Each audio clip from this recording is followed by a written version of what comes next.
Nadeem, is our lighting okay?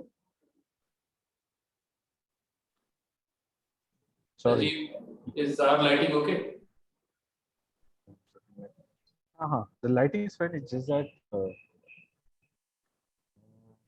there's a lot of gadgets in front of you. Lot of clutter, no? Yeah.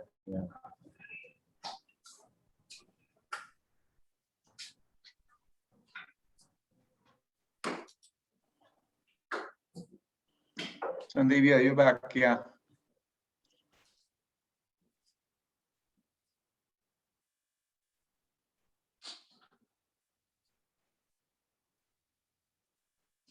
Hi, how are you guys? All well? All well, Yes. sir. Yes. I think you might need some light Yeah. on your face, Sandeep. Okay, let me organize that. Give me a second.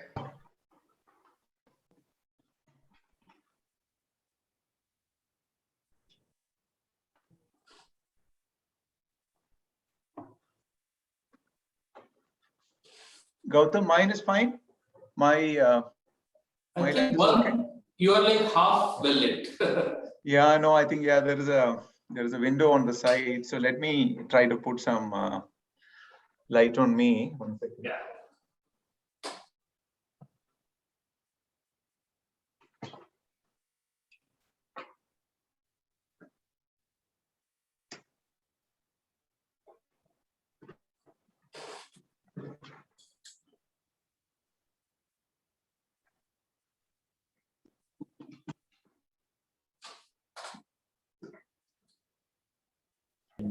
Say 5 seconds. You can give a count of 5 seconds and get started.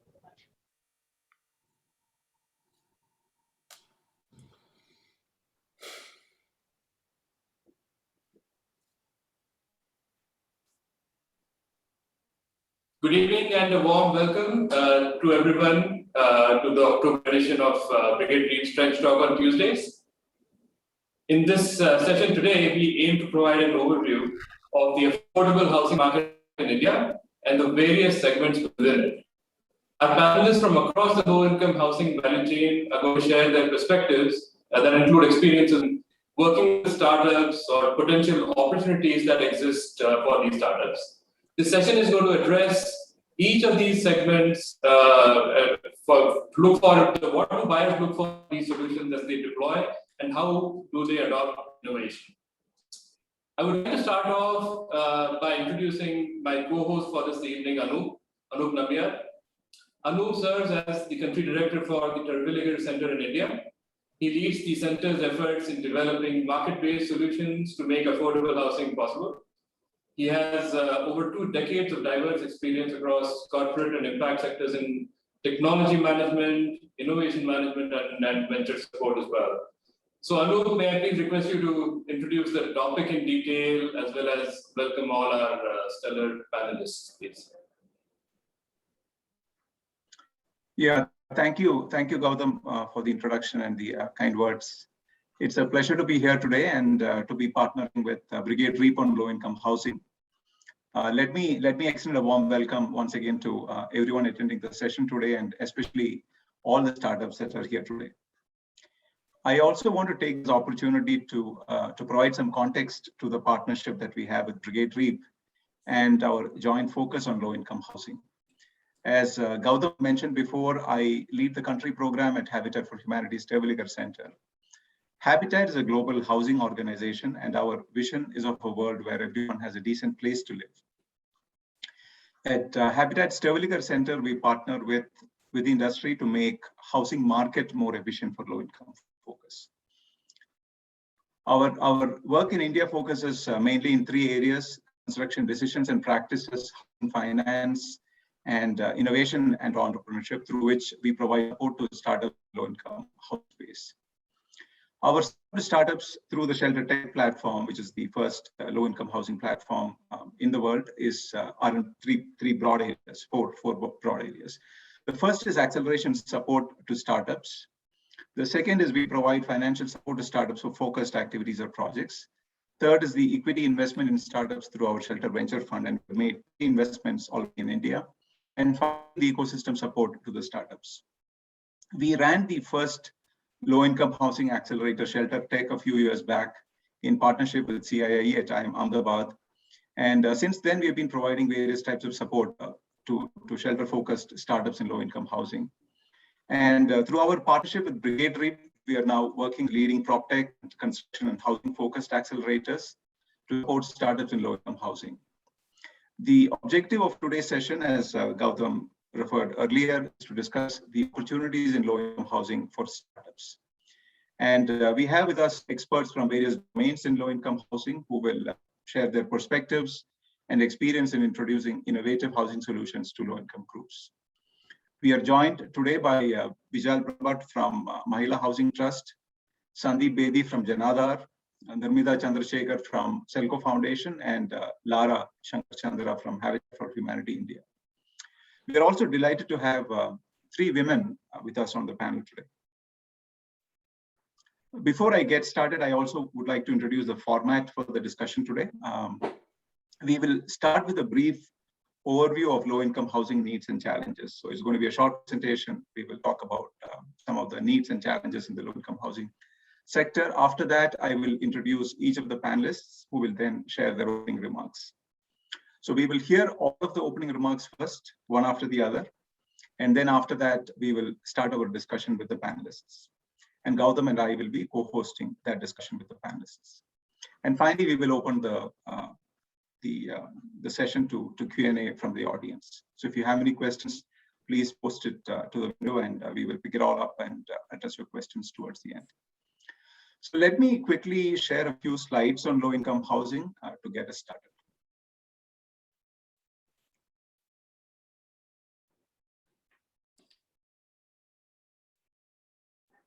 Just give me a second.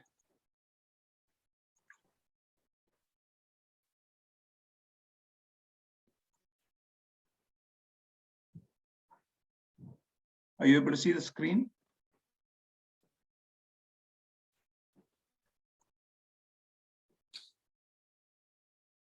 Yeah. So let's look at a typical customer, who is a customer for low-income housing. What does the family look like?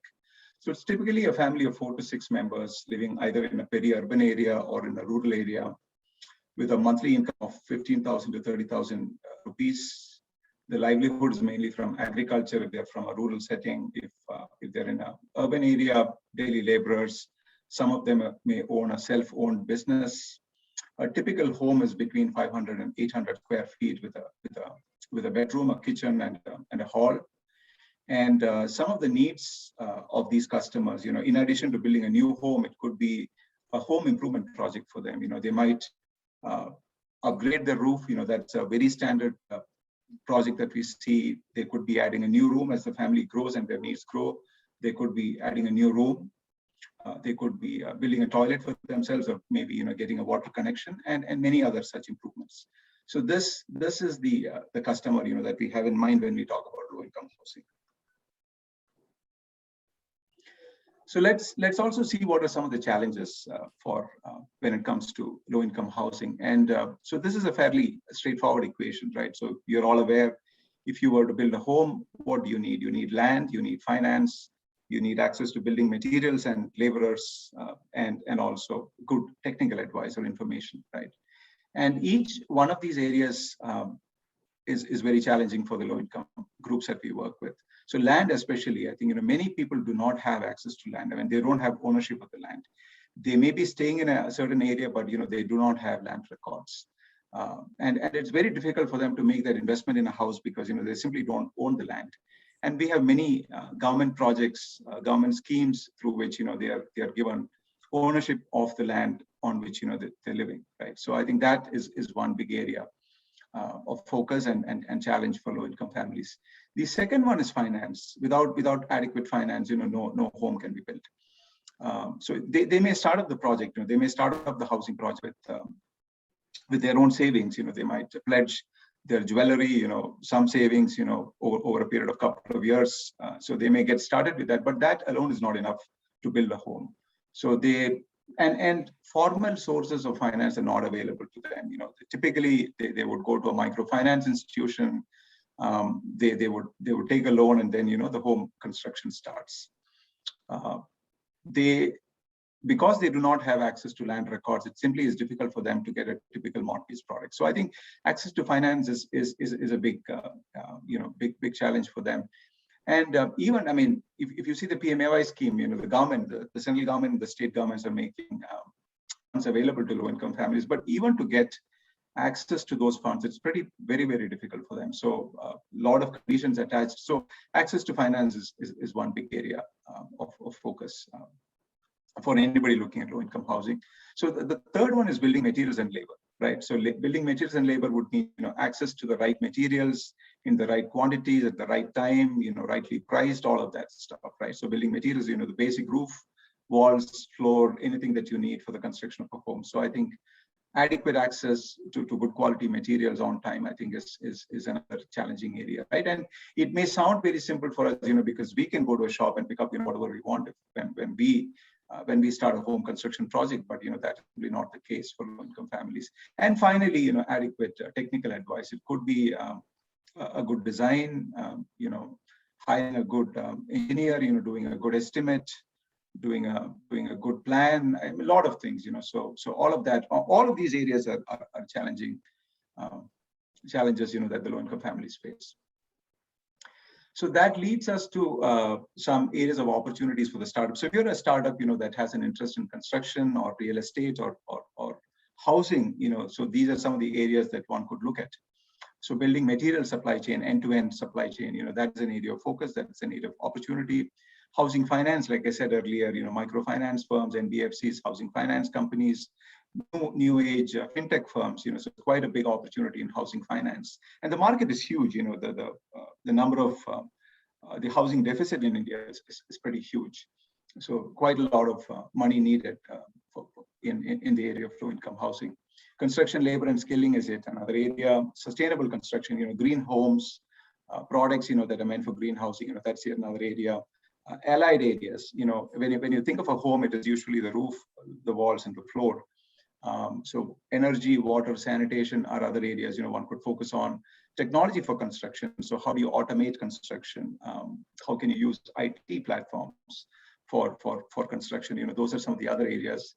Land records management, I referred to land earlier. Innovative materials for construction, that is yet another area of focus. Social housing, especially working with the government, slum redevelopment, large housing projects, and of course, finally, disaster response and recovery. So shelter after a natural disaster has happened, so that is yet another area, right? So temporary transient housing. So these are some of the areas, that startups could look at, when they are looking at low-income housing. And we have panelists from some of these backgrounds. We have Sandeep Bedi from Housing Finance. Mahila Housing is looking at women empowerment and habitats. SELCO Foundation has a focus on energy. Lara from Habitat for Humanity India is also looking at, they work very, very closely with the government. So you will hear a lot of perspectives and insights from our panelists in the discussion today. So with that, let me introduce the panelists. So first, I would like to invite Bijal Brahmbhatt. So Bijal is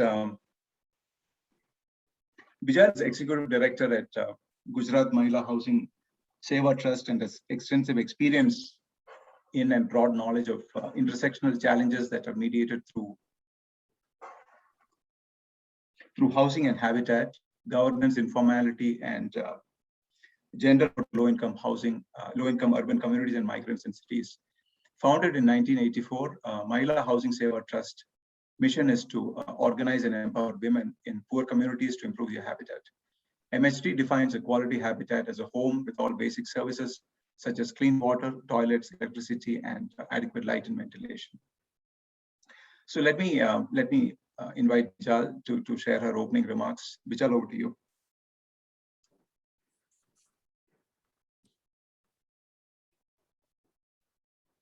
Thank you, Anoop. So let me just say, we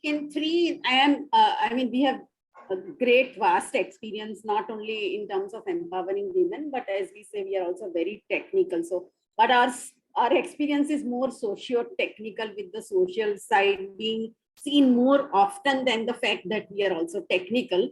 But anyway, in the case of startups, we have 3 or 4 kinds of extensive experiences. One is where we have worked with other startups to help poor women adopt those technologies like cool roofs or,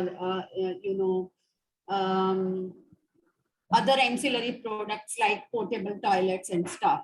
The second one is where we ourselves at some point were a startup. So I have been part of 2 organizations which we started, and I was involved as a startup there.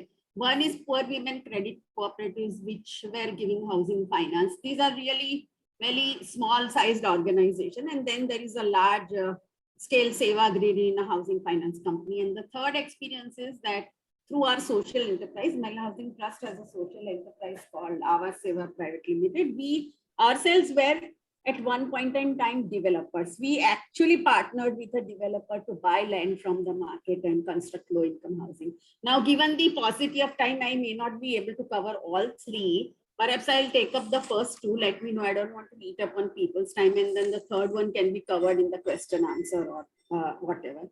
So coming to the first experience, when we started working with this construction material suppliers, there is one startup that I have seen its journey through 2007 to now 2021. This fellow was actually manufacturing, roofing material. At that point of time, he did not realize that it was reducing heat. But he started innovating in, say, 2007. And it really took him to, and that's when we supported him to undertake pilots in the slums. And because of our trust, the trust that the poor women had in us, they actually opened up their houses to allow him to take off the roofing that they were using and put in the roofing material that he had. Imagine we wouldn't allow anyone to enter our homes and dislodge the roofing and experiment, but that's the kind of trust you have to develop. Now on this startup, see, what I have seen is that startups really need patience. So this guy still in 2021, and I understand he also has some support from Habitat for Humanity, is not really breaking even partially. He's very successful, I must say, and he has that patience, but COVID hit, and that's that, and he's one of the best entrepreneurs I have seen. But the game of the name is patience, and the fact that you have to believe in what you are doing. So from 2007 to we have seen his journey. So that's one thing. So for us, the biggest challenge when we are connecting startups to the poor is that whether they will continue and whether the trust that we are placing in them is going to, because we are risking poor homes and opening it up to them. So that's the first factor. The second thing is that usually when startups are very much focused on manufacturing, their logistics are very weak. So it's another ball game to supply materials in different states and other areas where you are not manufacturing. So in this case, the cool roof has really taken up. We have supported them with loans for the poor to be able to buy it, and they are buying it. But he is manufacturing it in Gujarat, and if even today, after so many years, we ask him to supply it in, say, Delhi or in Jharkhand or any other state where we are working, it's really, really tough for him. The third thing that we have seen is that most startups actually don't concentrate on the poor or low income. If you ask me honestly, I mean, that's my honest opinion. So they think that, it's the innovation only that you should, concentrate on, and then the costs will be, will be competitive given the economics of scale, but it does not work that way. So I have seen that the cost is about 40–50% more initially, and then even if you achieve economies of scale, it doesn't come down to the level of the materials available in the market. So that becomes a big issue. For example, we were, experimenting on portable toilets with the engine stop technology, an entrepreneur supported by them. And the cost was 4,500 for the portable toilet seats. So these were seats which could be converted from Western to Indian and vice versa. And people really got good quality seeds in 1,000 rupees from the market. Now, this was a very good quality seeds. So then, you know, for a poor or a low income, 3 times more cost is something that even, they would be very, not very, sort of coming forth to invest in things like that. So, and based on all our experience, well, they have to continue and they have to continue for long, because you have to keep, and you have to be open to sort of partner with NGOs if you really want to go low income and take feedback from the poor and keep improving your product, which is what the Cool Roof Guy did. So one of the feedback that we got from our women was that his product had corrugations like AC sheet, and the feedback the women gave was that it's a nice product and we do want to buy it, but we want to use it as a terrace, so it should not have corrugations, and we should be able to climb above and use it like a terrace. So he then kept on improvising on his product based on the feedback. So I think the poor would adopt any product which is, it's not only about affordability. I think it's a combination based on our experience of affordability, accessibility, aspirational. It has to be aspirational, so it has to look glamorous and something that the other people, the middle class people, would also like to buy. And then it has to be user friendly. It has to be accessible, so it has to be available in the market, the nearby. I'm not going to go out of the way to look for some product just because it's very the in thing to do. So that's, the poor would neither have the time, not the money and the energy to do that. And of course, I think after sales service, logistics, supply chain management, all these are factors that startups really have to look into, and it's not easy in terms of construction material at all. Forget, construction, the sector itself is so complex, as everyone knows. So that has been our experience, and that they have to. So this particular entrepreneur, who we now consider as successful, forgetting the COVID period, has been, this was his 3rd product. So he had left the first 2, this was the 3rd, and he has continued with this 3rd from 2007 and till now. So I think you need that kind of passion, and probably even then he's not making profits. He's getting very good investments because of his passion. He's really been educated abroad and been in this one product since so long. So that's the kind of passion that and belief that you ought to have in your product. The second one is on housing finance, where I have been instrumental in setting up poor women's credit cooperatives to give housing finance, and then a housing finance company. So merely by the nature of the housing finance, it's different from the normal microfinance, because if you're looking at informal income and informal tenure, informal tenure varies from state to state in India, and you have to have extremely local knowledge. So housing finance companies who really want to go low income, it's not actually providing support for developer-led, housing construction for the low-income market. That's not the lowest. The lowest is that people would take loans and they would construct incrementally. Once they would take a loan, do the flooring, then take a loan and do the roofing. And that's how most houses in India get done by the poor. And that's the last mile, okay? So when you really want to concentrate there, if you become a housing finance company, you are allowed scale, but the kind of regulations that you are facing by the National Housing Bank and all, you really can't go to the last mile. Let us all please accept these. I have been very critical on these, all the micro housing finance companies and falana and Demkana. Sorry about this. But whatever they may claim, but they really can't reach 70% of the poor clientele who are building incrementally. It's only 30-33%, only if you have a very huge intention, which continues to be there despite the pushes of investors, etc., that you bring on board. The issue with smaller organizations, again, like credit cooperatives, while they will have huge flexibility, will be able to reach the last mile. Housing finance products being, long-term and larger size, they may not have the adequate capital to be able to doing so. Secondly, structures like cooperatives will not be allowed scale by the regulators. So you have to be content with working in a limited area.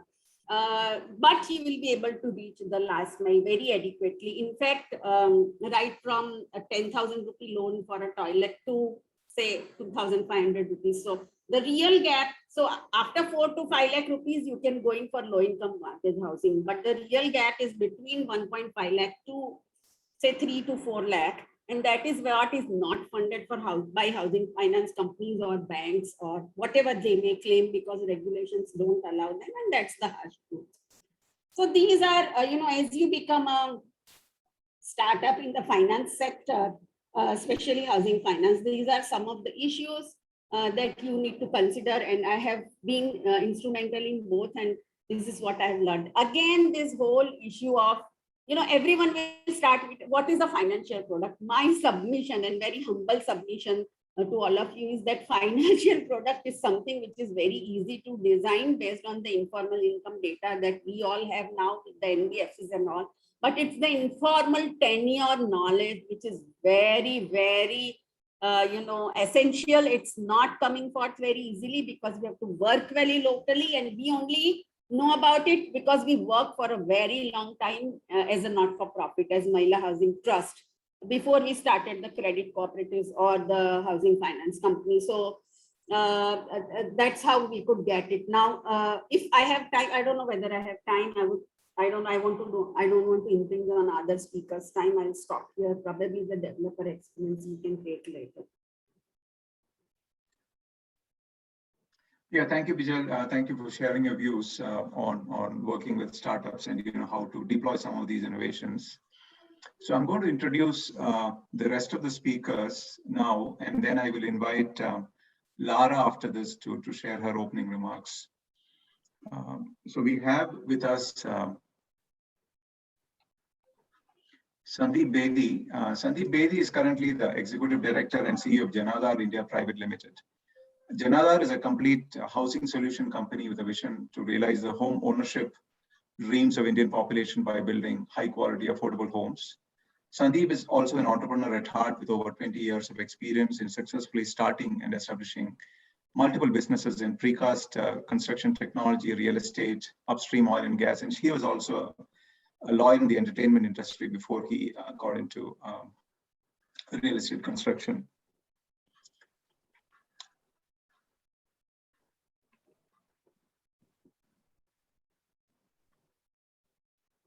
We also have Nirmita Chandrashekar from the SELCO Foundation. Nirmita leads SELCO Foundation's Built Environment Program, which focuses on poverty alleviation through climate resilient, sustainable and energy optimized infrastructure for the poor. She's an architect and has 8 years of experience in the construction, energy and development sector. Also with us today is Lara Shankar Chandra. She is Director of Strategy, Advocacy and Partnerships at Habitat for Humanity India. Habitat for Humanity India is a non-profit organization that builds homes and provides housing-related services to low-income families across India. Lara has over 16 years of experience as a social development professional. She is on the board of trustees of the Kriti team and also on the advisory board of Citizens Association for Child Rights. Over to you, Lara, for your opening remarks. Thank you. Thank you, Anoop and the TCIS team and Gautam and Brigade. Thank you for organizing this. I think it's really relevant in today's day and age when a large part of the country is looking at youth to be entrepreneurs, give impetus to the economy through startups. And therefore, we must understand what and how we can support the startup ecosystem, even in the housing sector. Housing is one of the largest contributors to the economy's GDP. It's one of the largest contributors to employment, the construction sector right after the agriculture sector. So many data statistics tell us that we need to look at the housing sector for more reasons than one. Very important reports from the University of Pennsylvania position housing as the driver of economic recovery forward in the post-COVID era. We are all stakeholders in the housing sector, and citing the opportunities within the housing ecosystem, which is really more than just infrastructure and housing construction. For families to live in livable habitats, one needs a house, they need drinking water, they need waste management facilities, electricity, lighting, ventilation, and whatever goes in building a community. And now, having said that, the opportunities for startups not only identify within construction, material, and design, but also to look at the entire ecosystem of housing and living, because there are people involved and people need services. Talking about services, we're now in a time where a lot of state governments are coming up with slum upgrading schemes. And all following the way of Odisha has shown the way. I'm currently sitting in Puri and have just spent the day in looking at the homes that have been being built under the Jaga mission. So then followed by Punjab and Andhra Pradesh, and a lot of work happening in Tamil Nadu. State governments are very receptive.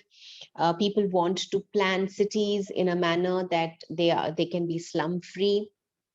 In situ development is happening. Relocation projects are taking place where the current spaces are not conducive for healthy living, either because they are disaster prone or any other untenable land issues. What we are seeing is that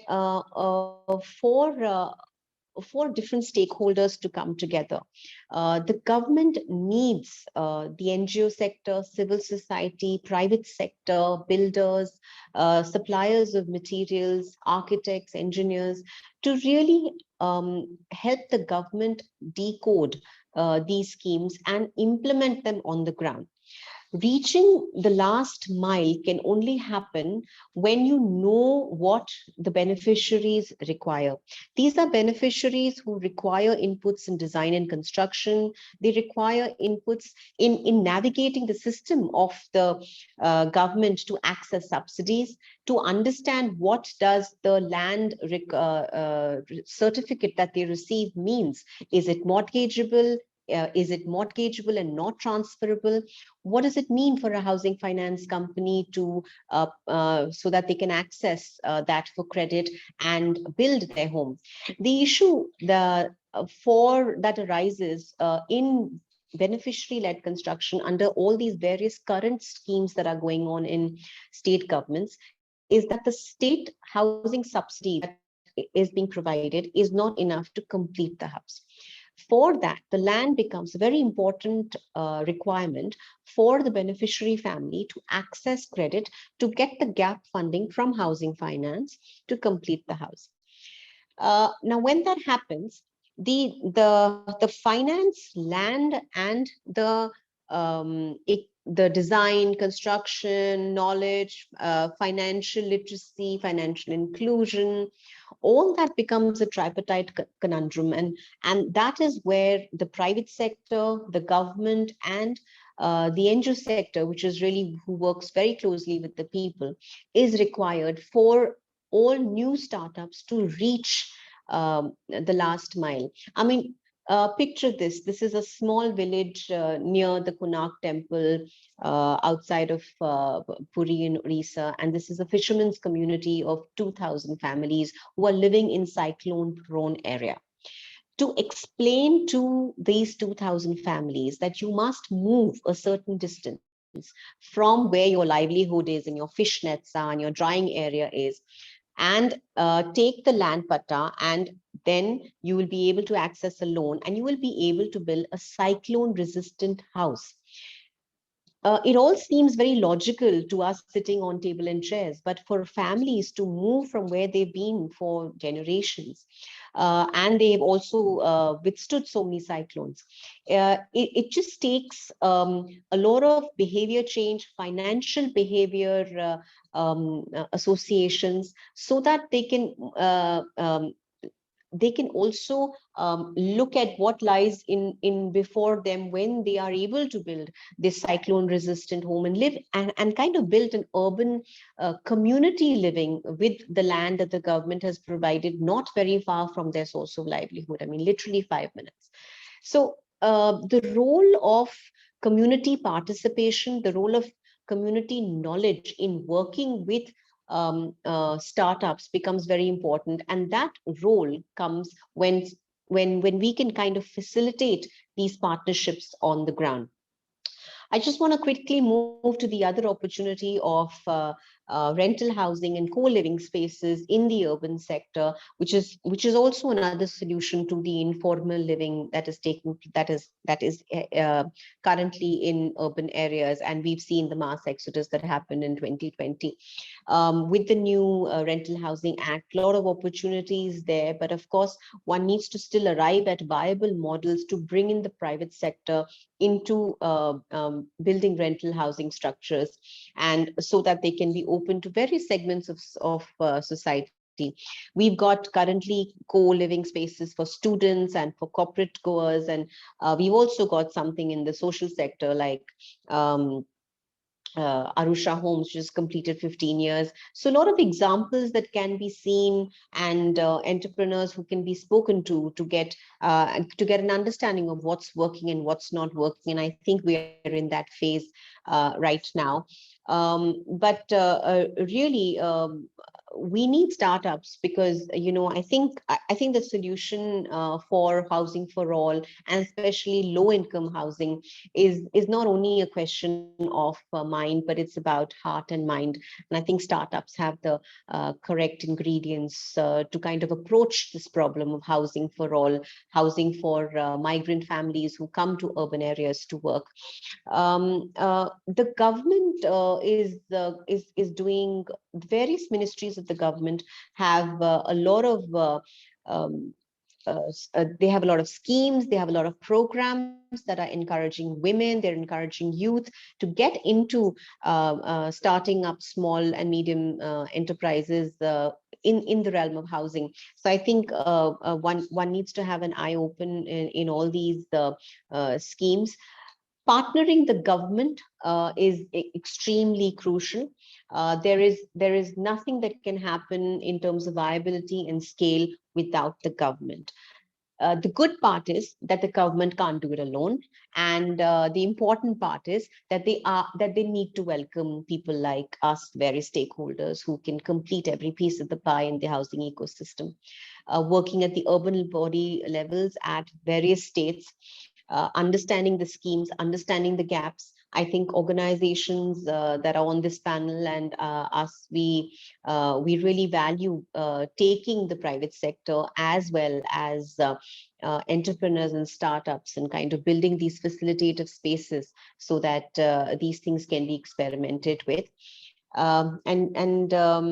Lastly, I just want to say that you know, a lot of things can go into building a home, and the families can welcome a lot of innovations because they just don't have the knowledge about low cost and high quality innovations that can really add value to their life and improve their living conditions and quality of life. So I think it's really upon us and our duty to take this information right down to the last level at every village through government partnerships. Thank you.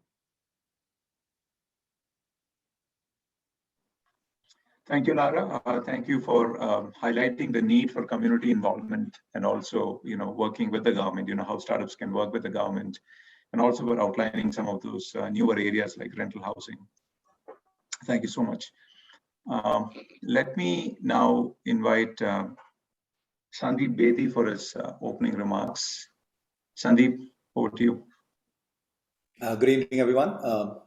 Very enlightening introductions from Lara and Bijal.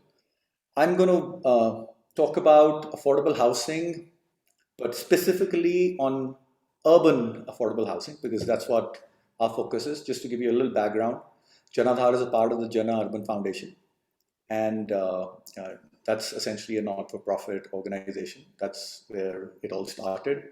We have the Jana Bank as a part of one of the organization, which started as a microfinance. And you know what we realized is that every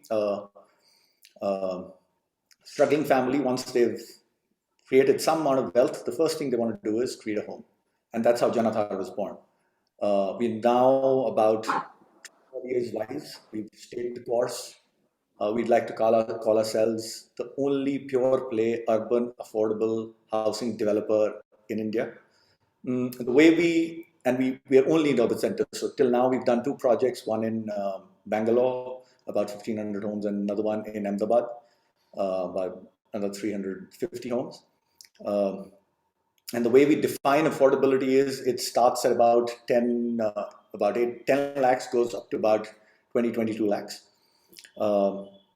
So it's challenging because we just don't talk about creating a home. We create affordable communities.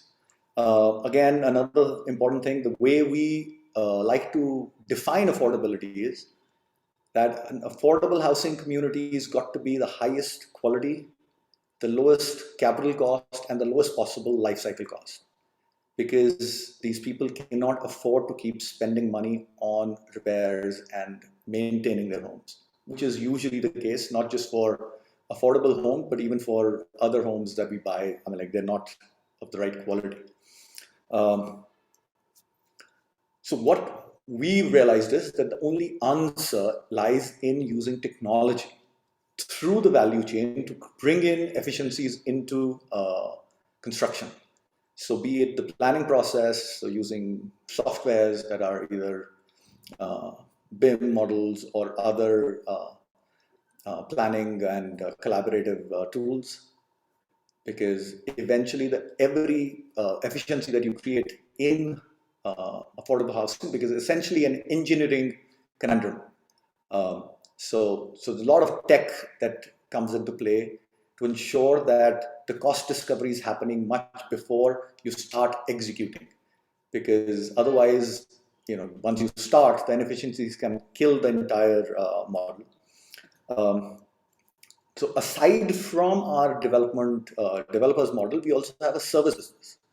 So we ourselves are a startup there because we build certain capabilities on rapid construction technologies, and we use them for our own projects, and we also give out those services to third parties. Currently, we're setting up a precast plant of our own in Bangalore, about 1 million square foot a year production capacity. We manage a very large, about 2 million square feet annual production capacity project in Pune, which is about a 5 million square foot affordable housing project for Maharashtra Police Housing Cooperative, where we built about 5,148 homes, 60 towers G+14 using precast construction. So the journey has been that, what we realized is still we look at the problem right, wherein we are creating durable, sustainable buildings. And that can only be done when you bring in a certain amount of manufacturing technologies, and we kind of get into those a little deeper as we get along today. So we have a really technological and a startup approach to this entire thing.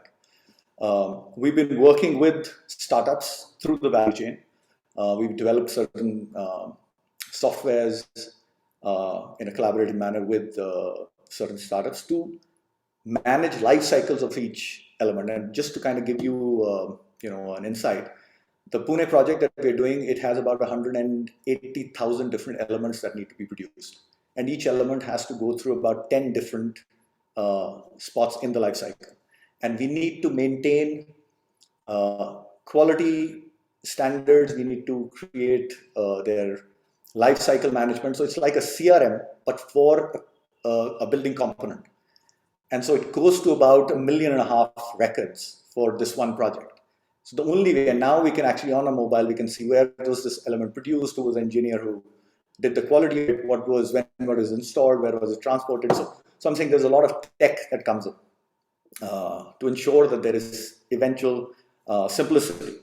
So we've been working with certain construction, as in manufacturing startups, to develop innovative formwork solutions, magnet solutions, to ensure that we don't have to import very expensive equipment from Europe and from other advanced countries. And we've been pretty successful. The journey has been interesting on the, our experience with working with the startups. Because in this industry, we can't go through a learning curve on a real project because that's just disastrous. We need to be compliant to codes. We can't go with, questionable quality and stuff. So the commitment we require from the startup is 100%. The collaboration that is required, the innovation that's required to ensure that we bring in a quality, affordable project. Bijal also mentioned that eventually it's all about shaving costs and making things more affordable. It's not just about creating some fancy technological solution.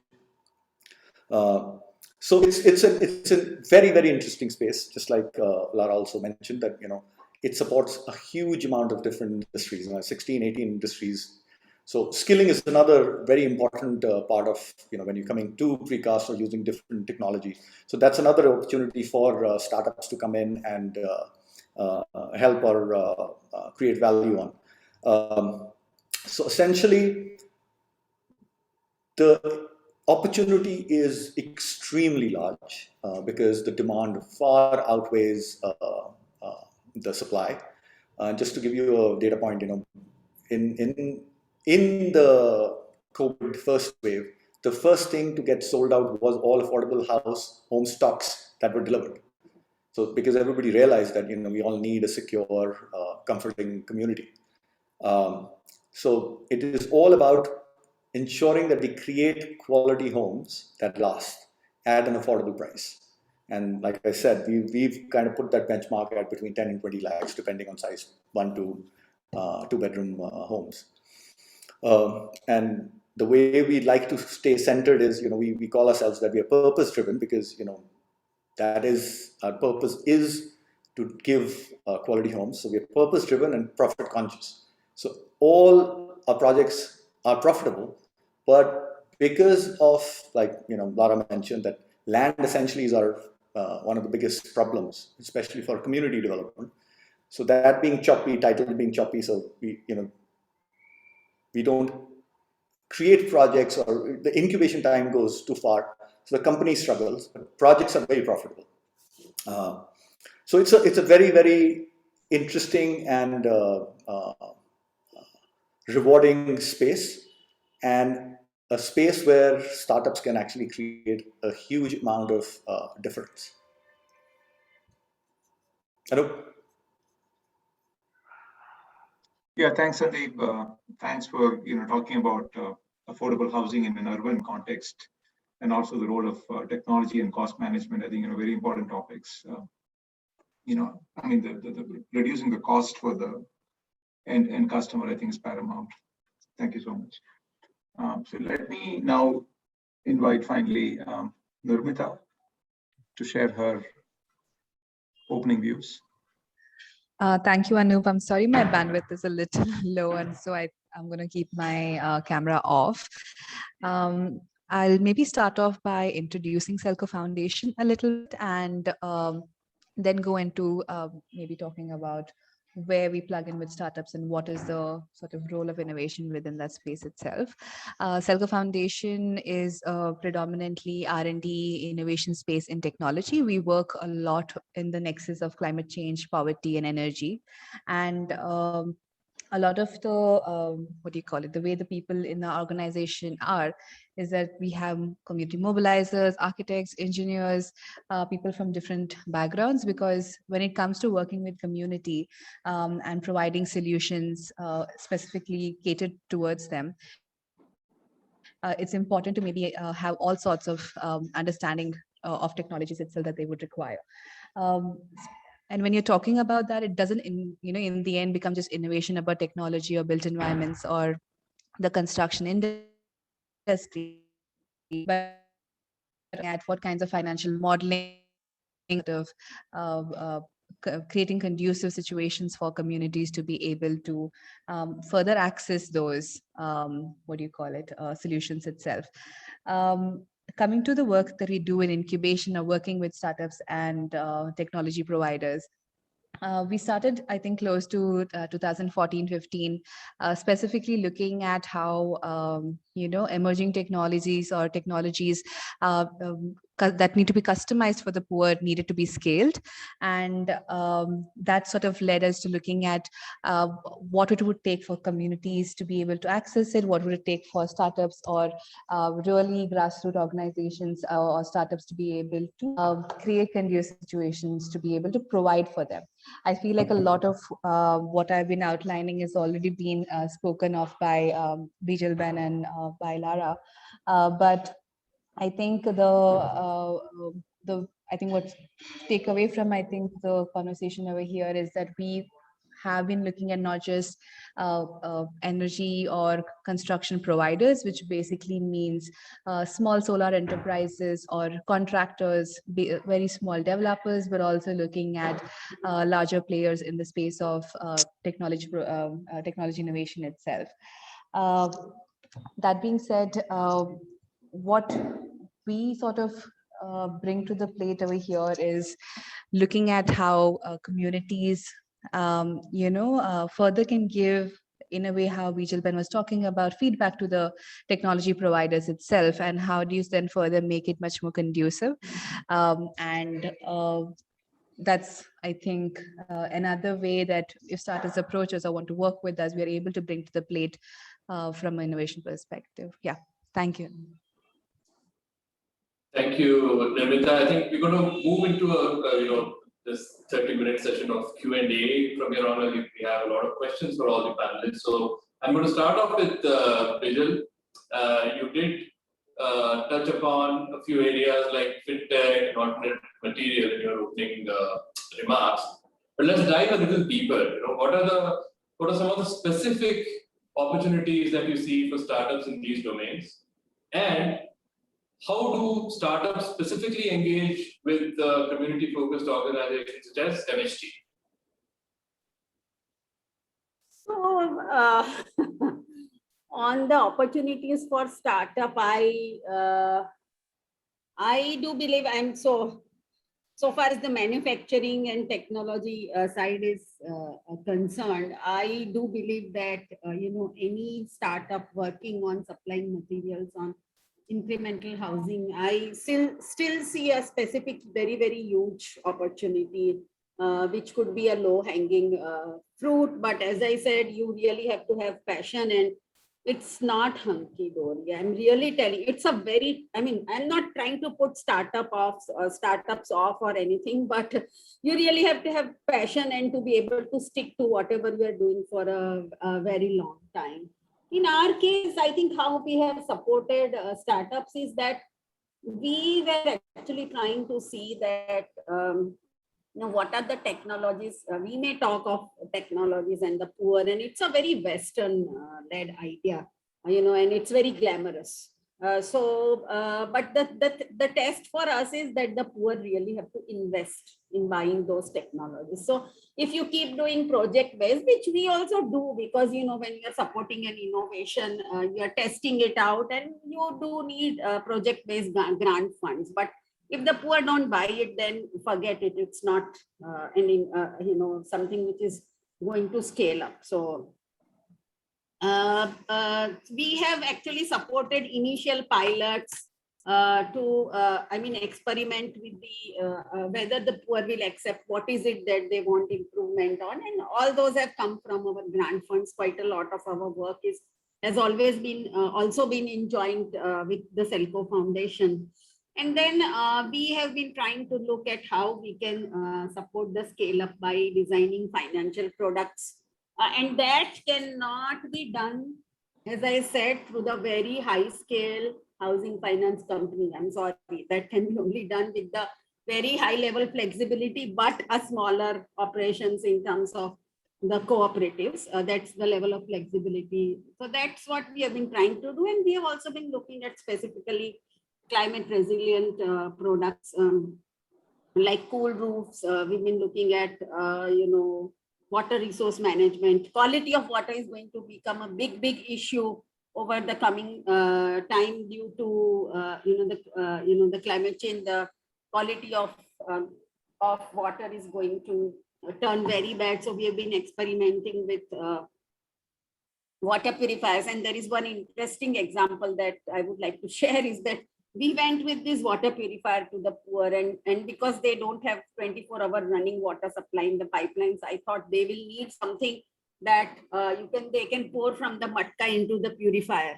So and they completely rejected it. They said, we really only believe that the quality will get purified if there is the water passes through an electric supply, which is through a pipeline, because that's what the middle class had in their house. And the costing at that point of time was around 3,500. And they were very clear saying that we will invest 2,500 rupees only for this, vis-a-vis investing 100,000 to 150,000 in the roof, which they took a pure loan. Now, these are all the lessons. And the reason being that it was a big change. It was aspirational. The roof was also glamorous looking. And it was a change in their house, vis-a-vis water, which was a low priority in their minds. And then they told us that 2,500 is fine. Bring us a product which is 1,000 rupees less costly with the same quality.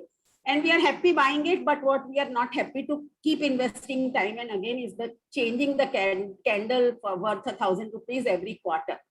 So come with a product where the candle has not to be changed every quarter, and then 2,500 and the same quality. So that's the challenge to the technologies.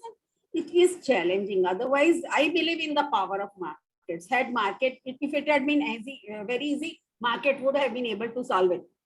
In that instant, that's the power. It's complex. It's not very easy with the poor actually. And these are the kind of lessons that we have learned. Although some of the products like the cool roof, etc., have scaled with financial support from us, but it's not easy. So how do startups find you? I mean, how do they engage with MHT, or do you like set out with challenges like these and then go about seeking solutions? How does it really work with you? Startups don't find us. Exactly. So I want to make that easier, right? I mean, if there are no, because most startups are not starting off their startups with the poor or the low income in mind. Let's face that. Okay, we may want to glamorize it, but that's the sad truth. So they don't start like that. They they think cost is really not important, and that's why 50% higher kind of cost. But this particular only one person I have met, I am the cool roof entrepreneur that I'm talking about, who sought us out to really experiment. Otherwise, we have been seeking out these technologies in terms of climate resilience, adaptation, and mitigation. So yeah, that's a challenge. And then most startups don't really take feedback from us because then they get funded from corporate CSRs, or there are investments that are easily not demanding profits, because when you make an investment, everyone knows easily 5 to 7 years, after which the investors will start asking questions. Tab tak so jao, jitna kharcha karna hai karo, just be able to. That's the sad truth. So just sorry, I'm harsh, but no, let me de-glamorize this. I agree, and I think that is not a yardstick that you can perhaps apply to startups that are active in this area. You have to be patient. I did hear you say that yes. Even when you started. But not only do investors have to be patient, but even the startup founders themselves have to be really patient with this journey. You're not going to see overnight unicorns in this space. I think one model that we have seen that probably now that you're asking the question could bridge the gap is there is a foundation called WIN Foundation, which we have been working with. And they have actually, they have been working with IITs, actually trying to support new innovation and technologies, etc. Not necessarily with the poor, but when they heard our case of the roofing, they came to us, and now we are having a joint project where they are funding a little bit of our mobilization, etc., and getting those entrepreneurs that they are developing, and they totally have the understanding that 7 years and break even is a huge success. Break even after 7 years is a huge success, and they are creating joint programs with us, getting those entrepreneurs from IIT whom they are supporting to experiment with the poor that we are working with, and pilot technologies there. So they have become the bridging organization in that sense. I think something of that kind. Also, SELCO is another example. I think they very effectively play a role of a bridge organization in that sense. they've been working with us and also encouraging us, and we have come up with good joint models. So that's. Okay. So I'm going to move to Sandeep quickly. How is the affordable housing business, especially urban affordable housing business, different from traditional real estate business? I mean, is that a nuance or is that something really stark? I think that will be really useful for a lot of entrepreneurs out there, for sure. Yeah, great question, Gautam. I mean, like, one of the challenges that we constantly face is that we all get clubbed with real estate. And unfortunately, real estate is not, one of those blue-eyed sectors. Everybody looks at that with certain amount of doubt. So essentially, although huge amount of similarities, but we are actually in the impact space. We are a social enterprise. So land is the same, materials are the same. Our customer acquisition, like everybody's talking about, is very challenging. And creating, and we are a very sustainable but low profit margin business. So it's all based on optimizations. You've got to be optimal at every level, right? So there is a certain amount of policy support that we need, both in terms of availability of land and land not in an area where there's no infrastructure.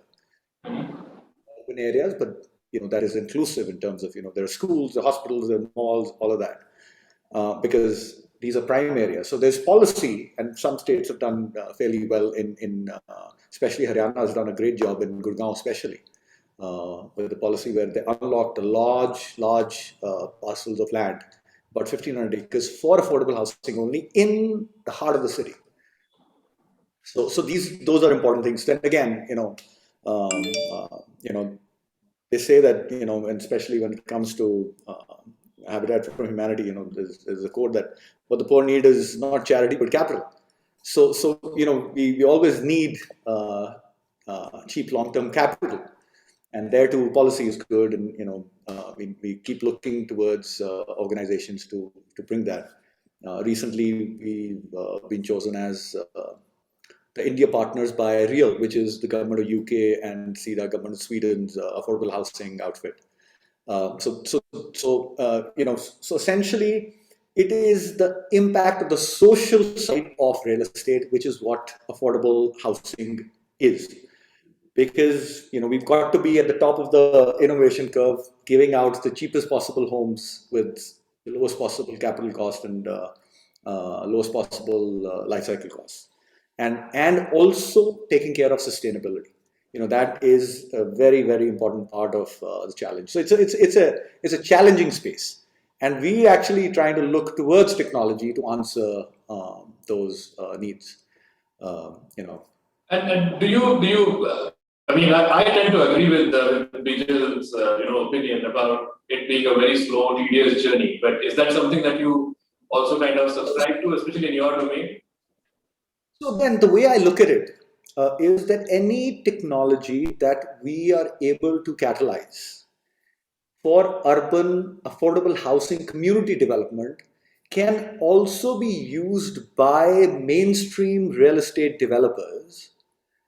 And so startups need to look at it saying that, okay, we can bring this, which can be that purpose-driven, profit-conscious kind of a model, and then create value by, because what happens is those people are more rigid in letting new technologies or new ideas come through, because it's, why fix something that ain't broken?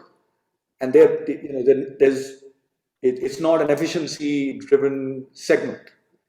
Right. So that partnership that we could incubate, because we're all about that, right? So for us, every ounce of concrete and every gram of steel reduction makes a difference, right? That's why we've now gone towards pre-stressed slabs, wherein just to give you a data point, a regular slab would use between 3.5 to 4 kgs of steel per square foot. A pre-stressed slab uses 1/10 of that. Right. So I'm saying little things make a huge difference, and we want to make sure that all of these things get captured. And just to give you a data point, manufacturing, and this is verifiable data. They say that from 1975 to 2008, the value addition in a manufacturing worker's life was about 400%. And the same thing for a construction worker was 30%.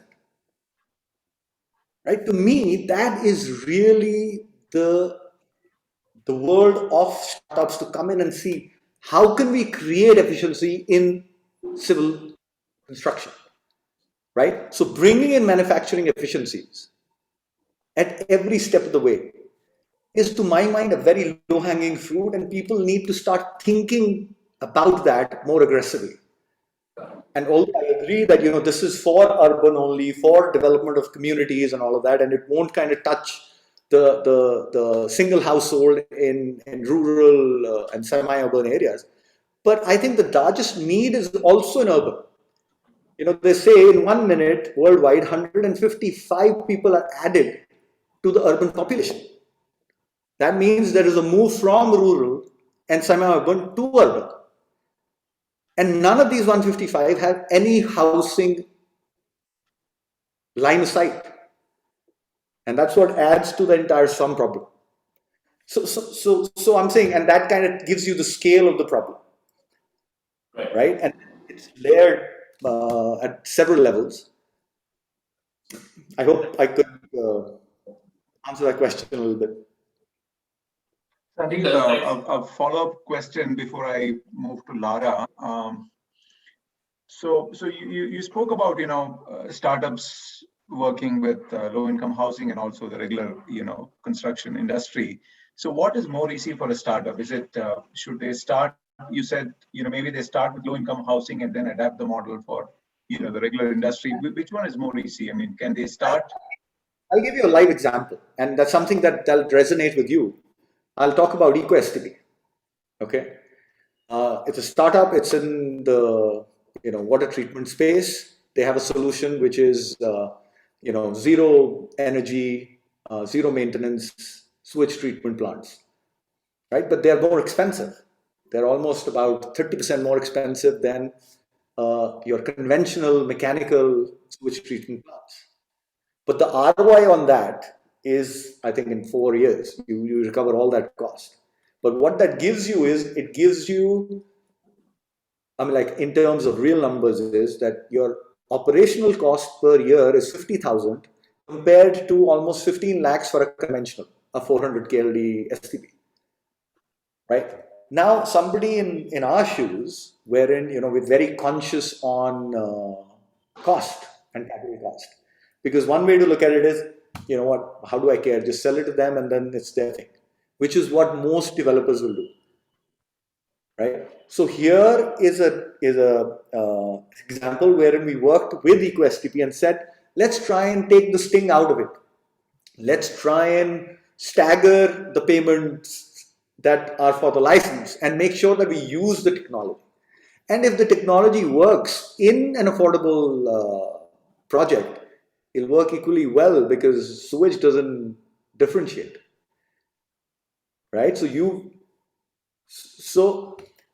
So creating success stories with people like us, because we are extremely cost conscious, and we will go an extra mile to ensure that there is some value being translated to our customers. And then the startups can take those examples and go to the mainstream and create a different business model there. That's the point I was trying to make. Yeah, thanks, Sandeep. Lara, are you still there? Yeah. Okay. Change. Thanks. Yeah. So let me switch gears a little bit and talk about working with the government. Habitat. You've been working with multiple levels of government, and there are some schemes. So how can startups tap into some of those schemes? What's the best way for a startup to engage with the government? What are some of the big opportunities?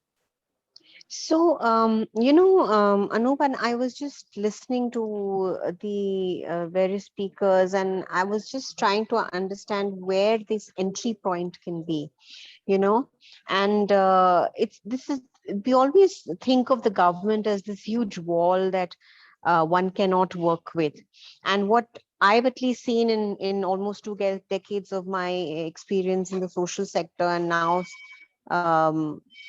with Habitat, that because housing is such a huge need, and to be building models of scale is the only way forward. And it is also the governments that are looking at scale, right? But the problem is one solution cannot be applicable in say 2 geographies, because the context of low income housing is so varied in our country. There are tribal hamlets, there will be people living on a hillock, there will be people living on the ocean side.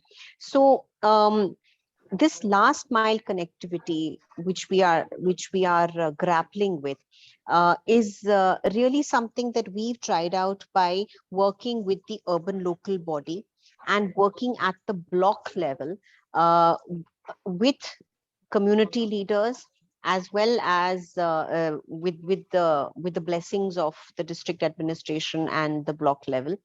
um, but what I was wanting to share was when governments plan new communities, right? When they plan in situ development, which will be more BLC and individual houses, but they know they have sanctioned 50,000 land pattas or 1.5 lakh pattas. That's a sufficient scale that is for us to tap into the fact that 50,000 families are going to build their houses on their own. They need material, they need everything that requires to build a house. The partnership has to start there, you know. And so therefore, can we impanel entrepreneurs and startups who would make life easier for this family who is accessing PMAY, who is getting land patta, and who is taking housing finance to complete the house, right? There can be other stakeholders who come in at that time.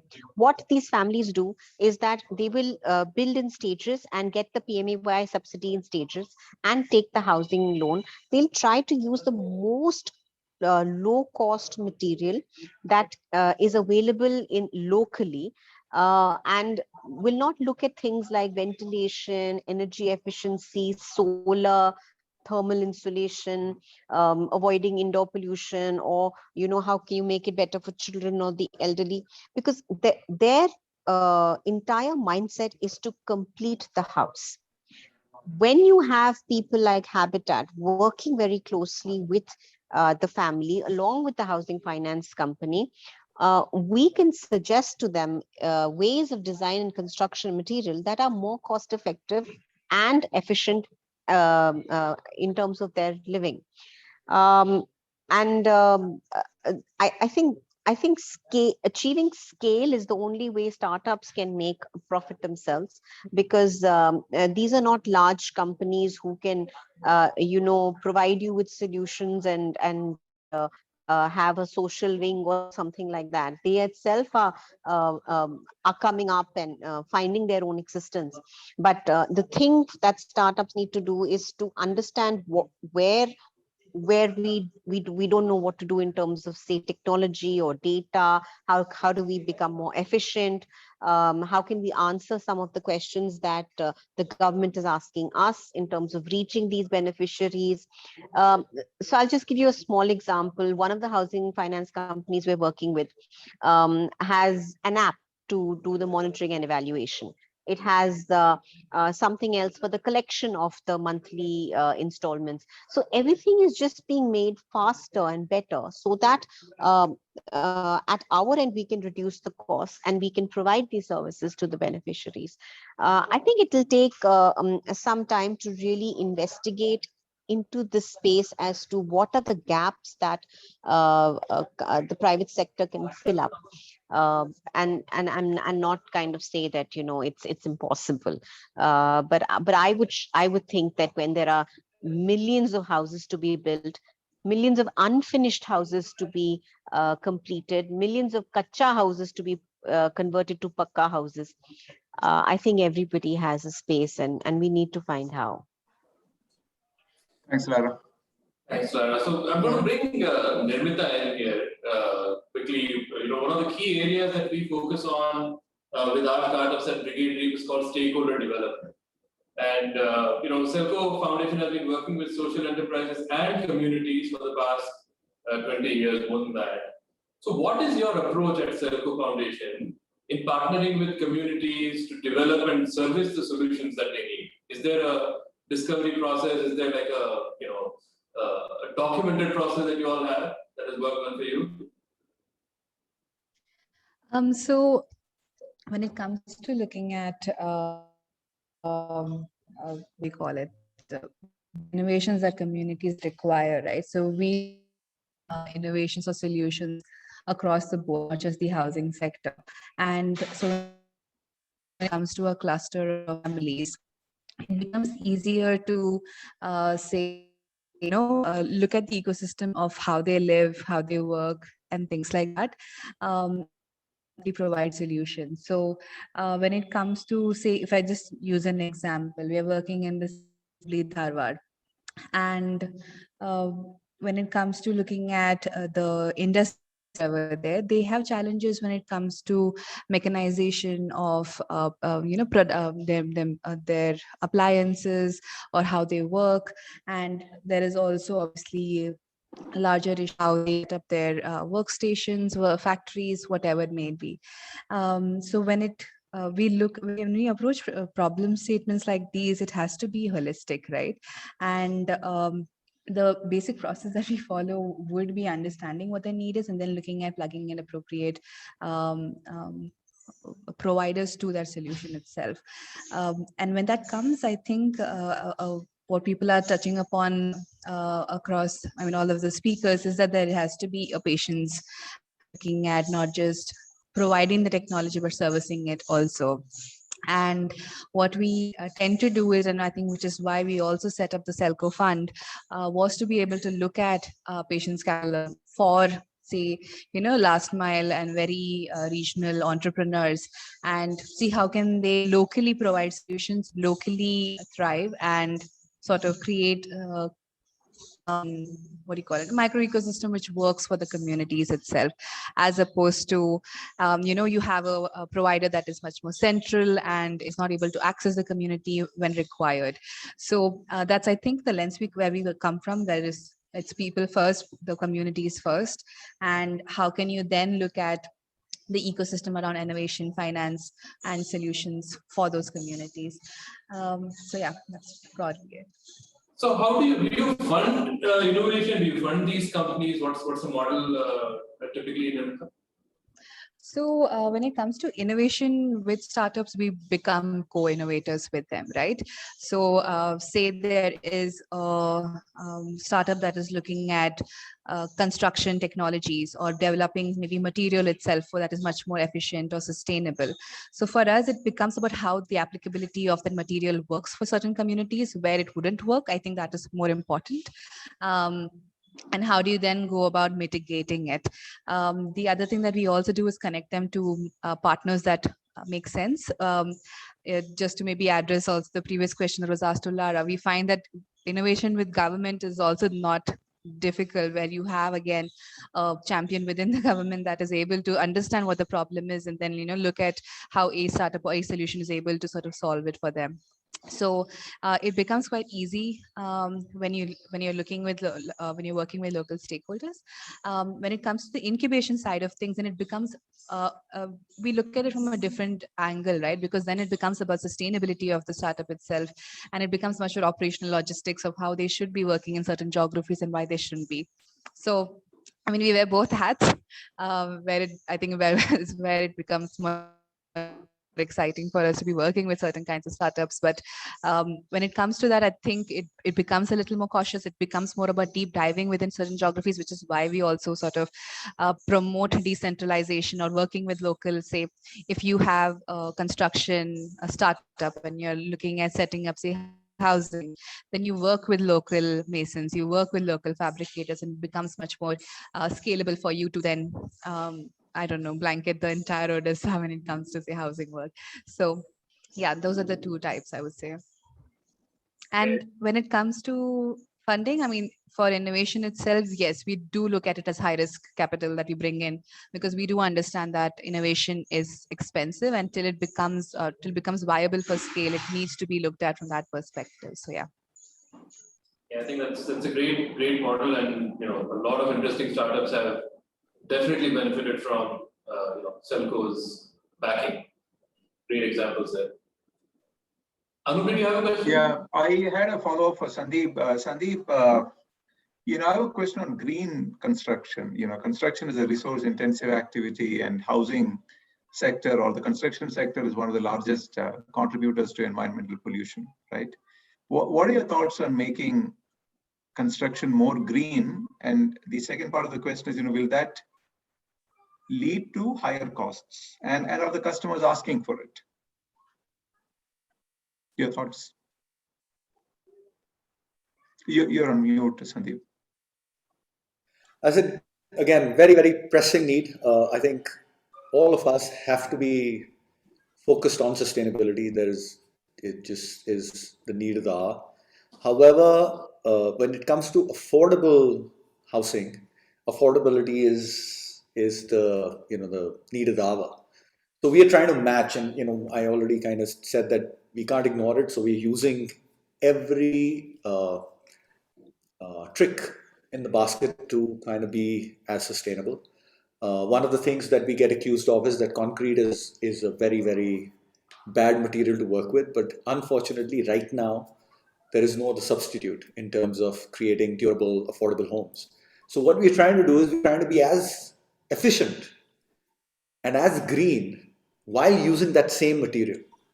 So what that means is we're trying to use mixed designs which have lower cement content, trying to increase the other porcelanas, GGBS, and so on and so forth. And that itself is also a really nice space for tech startups to come in and do innovative mixes, create materials that can help reduce cement quantities. Then, like I said, our entire focus is on technology that reduces material need in terms of usage and also material wastage. If you look at basic data in all cast in situ construction, there is between 2 to 5% materials wasted because it's just all out in the open. There is theft, there's XYZ. So what we are trying to do is we're trying to make sure that we bring in manufacturing as a basic setup. So 95% of the building should be done in a factory, and then only 5% goes onto the site. So we've reduced wastages itself from a material perspective to less than 1%. That's a huge, huge impact. And the second thing from a sustainability standpoint, concrete as a material doesn't work if it doesn't get good quality water in the first 72 hours. Curing is important for durable buildings. So when you bring that entire thing in a factory, your curing needs go down. We are using hot water circulation, wherein there is zero water wastage for a lot of our elements that we produce. So I'm saying we try and make the solution, the affordable solution that we have, which is acceptable to the client because they need a certain durability in the thing, which is codally acceptable because now we're talking about vertically stacked homes. We do between 5 to 7 story homes because land is extremely expensive in urban areas, and we don't have the luxury of doing single story homes. So given all those limitations and the limitation of the material of choice, which is concrete, we try and save on every little ounce of steel, cement, aggregates, and that's how we try to be as sustainable possible. On top of that, we build smart energy solutions as much as we can, but we can't go big bang because that increases the capital cost. Solar is one of them, and we're trying to see how we can.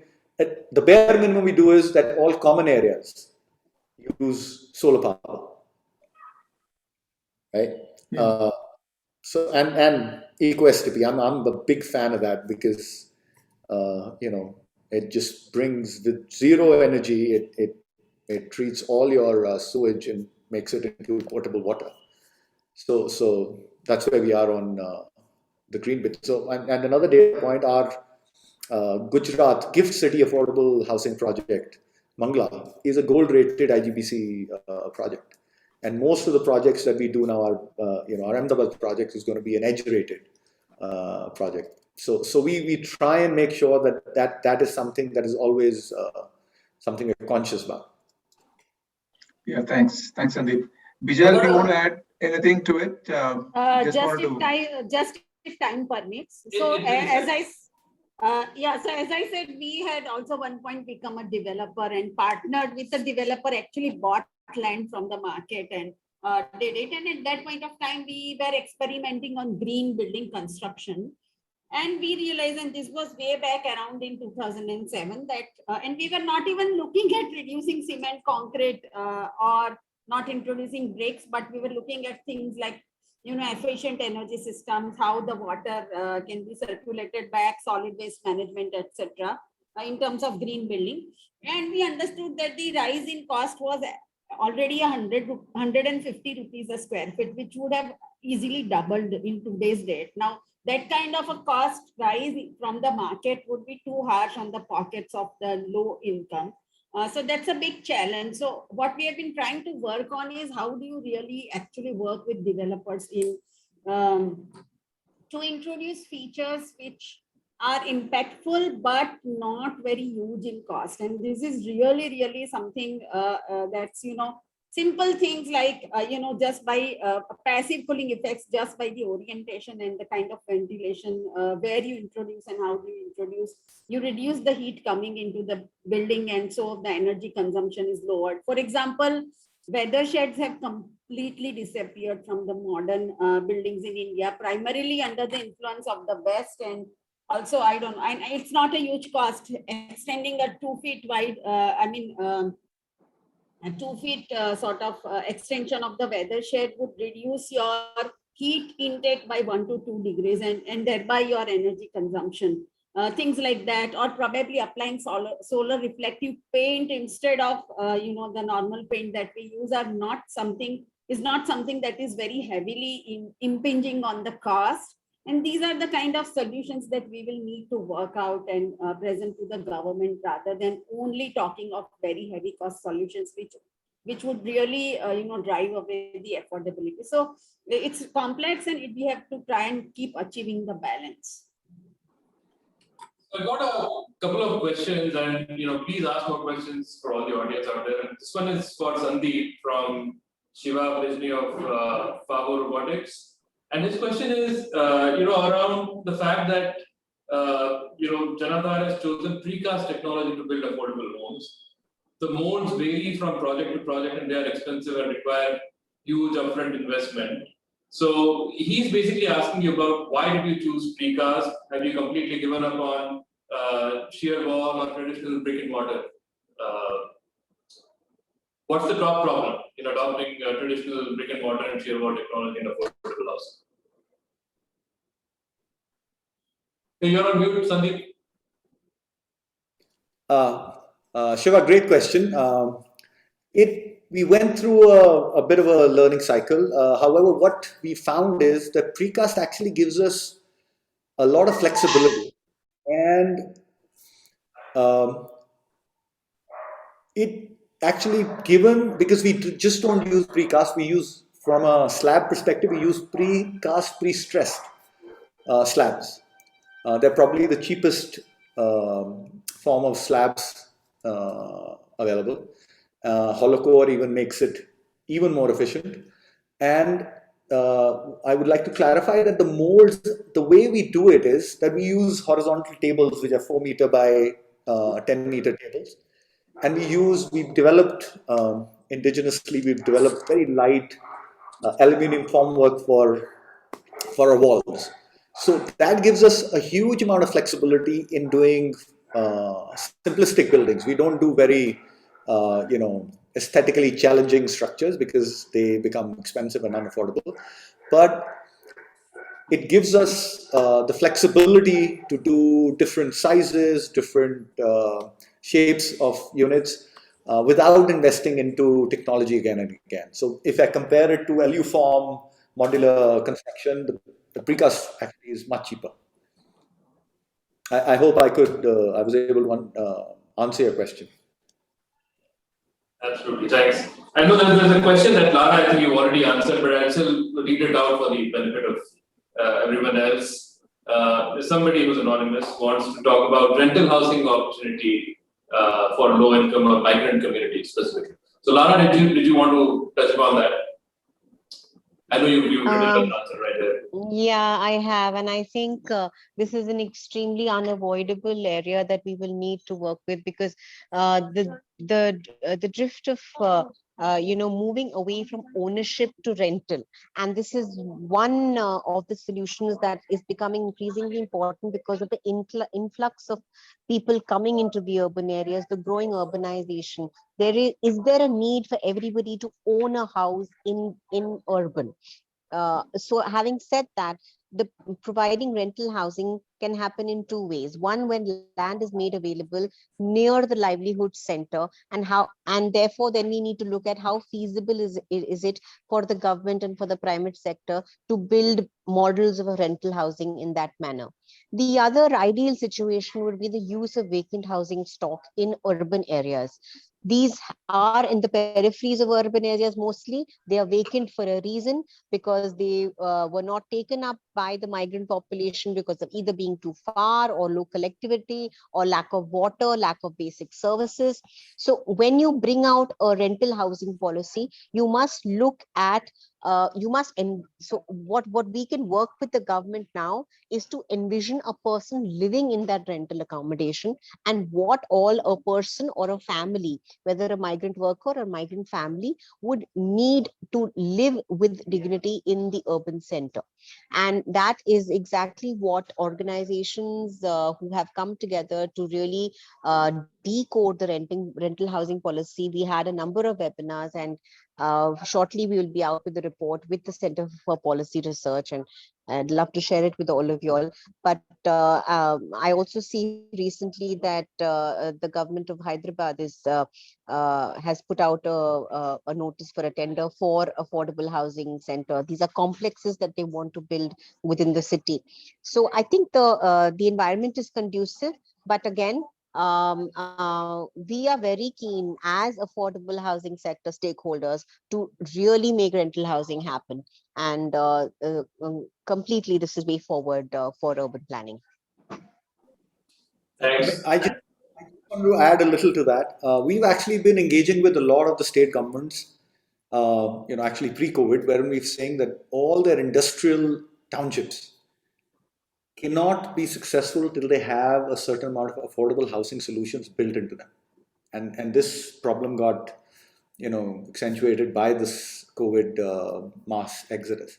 So we've been engaging, saying that there's got to be owned, which, the industrialists there can somehow underwrite and create financial feasibility, and also rental housing, because there are certain schemes that are being run by the state and the central governments for funding and so on and so forth. But I think that's a very, very important. But the challenge that we face is that the industrial development boards get stonewalled by the town and country planning department, saying that industries, you can't do any affordable housing.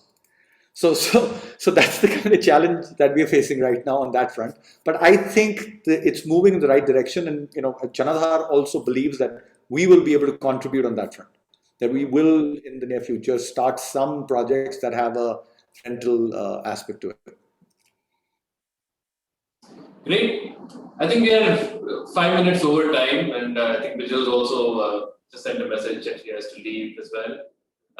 Any closing remarks from any of you, all of you, Sandeep, Lara, Nirmita, and Anoop, of course, you want to round it off?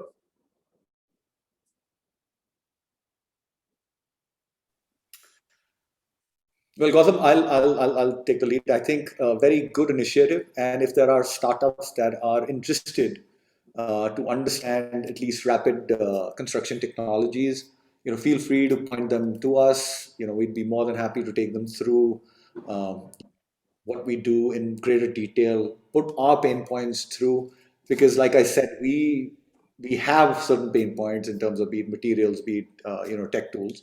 So more than happy to have follow-up sessions and more focused on solutions. So that's, to my mind, our 2 cents to the initiative, that we'll be more than happy to facilitate that. That's fantastic, Sandeep, and I'm going to count on that for sure. Right. I think thanks a lot, Anoop and Gautam. And I think, with discussing this for this webinar time, I really feel that the role of now people like you guys becomes so more important, because I don't see startups making headway on their own. I mean, this is an area that requires your facilitation to kind of really deconstruct certain challenges for the startup sector in housing. Very well said, Lara. Thanks. Thank you. Bye.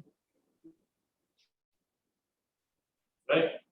Nirmita? I think from my end, can you hear me? Yes. Hello?